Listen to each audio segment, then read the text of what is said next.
ज्वालापुर नगर में एक साहूकार रहता था। उसके घर में दिन धनी कोई कमी थी, बस कमी थी एक पुत्र की। इसी चिंता में साहूकार दिन रात खुलता रहता था। फुटपाथी अमेरिका में प्रत्येक सोमवार को शंकर भगवान तथा महाभारती जी का व्रत और पूजन किया करता था। संध्या होते ही शिव मंदिर में जाकर वह शंकर भगवान के सामने दीपक जलाया करता था। उसके इस भक्तिभाव को देख एक दिन माँ पार्वती जी ने शंकर भगवान से कहा, ज्वालापुर का साहूकार आपका निर्णय भक्त है और सदैव आपका व्रत और पूजन बड़ी श्रद्धा से करता है। आपको उसकी मनोकामना पूर्ण करनी चाहिए। पार्वती जी का आग्रह शंकर भगवान टाल न सके और बोले, हे पार्वती, उस साहूकार के कोई पुत्र नहीं है। विधि के विधान अनुसार उसके भाग्य में पुत्र न होने पर भी मैं से पुत्र प्राप्ति का वर देता हूँ, परंतु उस पुत्र की आयु केवल 12 वर्ष की होगी। इसके पश्चात वह मृत्यु को प्राप्त हो जाएगा। शिव और पार्वती का यह वार्तालाप साहूकार सुन रहा था। पुत्र प्राप्ति के वरदान के बारे में जानकर न तो उसे कोई विशेष प्रसन्नता हुई, न ही दुख। शंकर भगवान के वरदान से साहूकार की धर्मपत्नी शीघ्र ही गर्भवती हो गई। साहूकार के घर में खुशियाँ छा गई। ठीक 9 माह बाद साहूकार की पत्नी ने एक अति सुंदर पुत्र को जन्म दिया। इस अवसर पर साहूकार ने ब्राह्मणों और निर्धनों को अन्न, वस्त्र और धन दान स्वरूप दिया। जब उनका पुत्र 11 वर्ष का हो गया तो पत्नी ने साहूकार से उसके विवाह के लिए आग्रह किया। साहूकार ने उसके इस आग्रह को टालते हुए कहा, प्रिय, मैं अभी इसका विवाह नहीं करूंगा और उसे पढ़ने के लिए काशी भेजूंगा। साहूकार के इस निर्णय पर पत्नी को दुख तो बहुत हुआ, लेकिन उसने उसका कोई विरोध नहीं किया। तब साहूकार ने अपने साली को बुलाकर उसे बहुत साधन देकर कहा, तुम अपने भांजे को पढ़ने के लिए काशी ले जाओ। रास्ते में जिस भी नगर में रुको वहाँ यज्ञ तथा ब्राह्मणों को भोजन कराकर आगे जाओ। मामा भांजा जल्दी ही काशी के लिए प्रस्थान कर गए। काशी की ओर यात्रा करते हुए दोनों प्रतापनगर पहुँचे। उस नगर के राजा की बेटी के विवाह के उपलक्ष्य में नगर को बहुत अच्छी तरह सजाया हुआ था।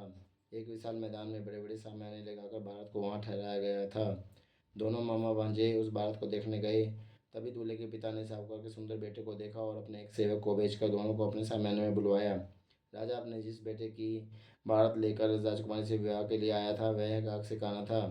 वैसे राजा ने शहर की बड़ी बड़ी लड़ियों के पीछे उसके चेहरे को छिपा दिया था, लेकिन वह इस बात से बहुत चिंतित था कि उसके बेटे के काने होने का पता राजा को चल गया तो वह विवाह से इनकार कर देगा और भारत वापस लौटा देगा। वर के पिता ने मामा भांजे को जब सारी बात बताकर बार बार उस लड़के को दूल्हा बनाने का आग्रह किया तो मामा ने स्वीकार कर लिया। साहूकार के बेटे को दूल्हा बनाकर राजा की बेटी से विवाह करा दिया गया। फिर और कन्यादान का कार्य समाप्त होने पर भारत वापस सामान्य में पहुंच गई। केवल साहूकार का बेटा वहीं रह गया। साहूकार का बेटा जब सुबह उठा तो उसने वहां से निकलने से पहले पलंग पर सोई हुई राजकुमारी की ओढ़ने पर एक कागज लगा दिया। उस कागज पर उसने लिखा था, तुम्हारा विवाह तो मेरे साथ हुआ है, परंतु जिस दूल्हे के साथ तुम्हें विदा किया जाएगा वह काना है। मैं उस शिक्षा के लिए काशी जा रहा हूँ। जब सुबह राजकुमारी सोकर उठी तो उसने अपनी ओढ़नी पर लगाकर जल्दी से खोलकर पढ़ा। पढ़कर राजकुमारी समझ रह गई। उसी समय राजकुमारी ने अपने पिता को सारी बात बताई। राजा ने दूसरे राजा के लड़के के साथ राजकुमारी को विदा करने से इनकार कर दिया। राजा अपने बेटे और भारत के साथ खाली हाथ लौट गया। उधर साहूकार का बेटा और उसका मामा काशी जा पहुंचे थे। वहां जाकर मामा ने यज्ञ करना और भांजे ने पढ़ना शुरू कर दिया। जब लड़के की आयु 12 वर्ष की हुई तो उसकी मृत्यु का दिन समीप आ गया। मामा को इस संबंध में कुछ पता नहीं था। उसने एक बहुत बड़े यज्ञ का आयोजन किया था। यज्ञ अभी चल ही रहा था कि लड़के ने अपने मामा से कहा, मेरी तबीयत कुछ खराब हो रही है मामा जी, मैं कुछ देर आराम करना चाहता हूँ, आप यज्ञ का कार्य पूरा कराते रहिए। लड़का अपने कक्ष में जाकर लेट गया। शंकर भगवान के वरदान के अनुसार लेटे लेटे उसके प्राण पखेरु उड़ गए। यज्ञ के बीच में मामा ने कक्ष में जाकर जब लड़के को मृत अवस्था में देखा तो उसे बहुत दुख हुआ, लेकिन यज्ञ में विघ्न पड़ने के डर से उसने स्वयं पर संयम रखा और उस बात की चर्चा किसी से नहीं की। ब्राह्मणों के जाने के बाद उसने पिंड आरंभ कर दिया। संयोग और सुशील में ऋषि पार्वती एक स्थल के ऊपर से गुजरे। शंकर भगवान और माँ पार्वती जी ने समीप जाकर देखा तो उन्होंने उस साहूकार के बेटे को साहूकार के मृत बेटे को फौरन ही पहचान लिया। पार्वती जी कहने लगी, भगवान, यह तो ज्वालापुर के साहूकार का वही बेटा जो आपके वरदान से पैदा हुआ था। प्राणनाथ, किसी भी तरह साहूकार के इस बेटे को जीवित कीजिए, नहीं तो इसके माता पिता तड़प तड़प कर मर जाएंगे। पार्वती जी के आग्रह को शंकर भगवान टाल न सके और उस लड़के को जीवित कर दिया। साहूकार का पुत्र ओम नमः शिवाय कहता हुआ उठ बैठा।